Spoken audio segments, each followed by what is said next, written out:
বাথরুমে জামা চেঞ্জ করা কিংবা ঘরের ভেতরে জামা চেঞ্জ করা একটা প্রাইভেট মুহূর্ত কিংবা প্রাইভেট ব্যাপার ছিল, সেটা এখন সোশ্যাল মিডিয়া একদম নর্মাল হয়ে গেছে, স্বাভাবিক। তার কারণটা কি? পয়সা। পয়সা?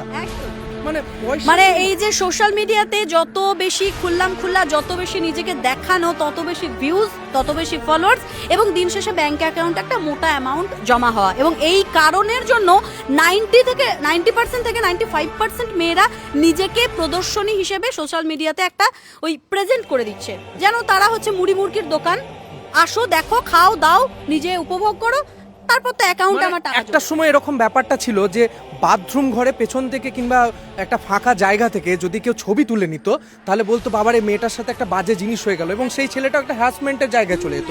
কিন্তু সেটা আজকে সোশ্যাল মিডিয়ায় ওপেন চলছে। এমনকি নিজের অন্তর্বাসে ছবি, নিজের অন্তর্বাসে জামা কাপড়ের কালেকশন, সেটাও নর্মালি দেখাচ্ছে। যে যত নাইটি পরছে, ভেতরে কিছু না পরে যে যত জামা কাপড় খুলছে, তার তত ভিউজ। তার কারণটা কি? তার কারণটা হচ্ছে এই যে মানুষরাও এই জিনিসগুলো দেখতে ভীষণ উপভোগ করছে এখন। আর কেন করে এরা? এই যে বললাম যে দিন শেষে পয়সাটাই হচ্ছে মেইন কথা। মানে এরা নাচ গান আছে, এই আছে। আমি বলি, মানুষের মধ্যে যখন কোনো ট্যালেন্ট থাকে না, তখন সে ভাবে যে আমার শরীরটাই আমার ট্যালেন্ট, এবং এটাকে যত খুলে দেখাবো তত মানুষ বেশি দেখবে এবং সেখান থেকে আমি প্রফিট পাবো। তো আমার যদি কোনো ট্যালেন্ট না থাকে, সেক্ষেত্রে আমি নিজেকে দেখিয়ে দিলাম এবং সেখান থেকে টাকা ইনকাম করলাম, তখন কি আর আমার মনে হবে যে আমি দুটো ভালো ভাষণ দিই বা ভালো নাচ গানের ভিডিও করি বা ভালো শিক্ষামূলক ভিডিও করি? আচ্ছা, তোমার ভিডিও তো আমরা প্রত্যেকে দেখি, কিন্তু সেখানে তো তুমি এই জিনিসটি করো না। অনেক সময় রিচ ডাউন থাকে, অনেক সময় অনেক রকম হয়, তবু ভিডিও দাও। তার কারণটা কি?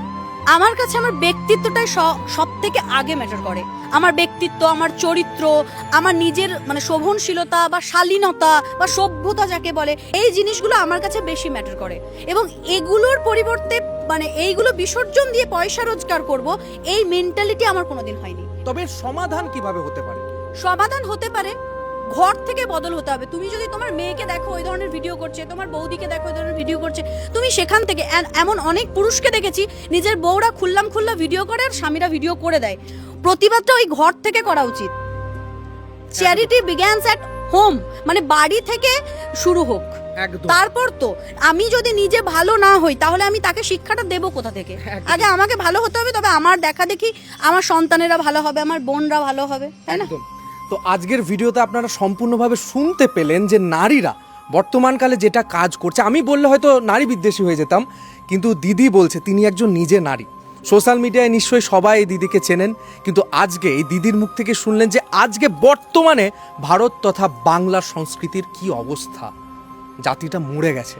তাই দেখা হবে নতুন কোন এপিসোড, নতুন কোনো সফরে। হরে কৃষ্ণা, রাধে রাধে। হরে কৃষ্ণা।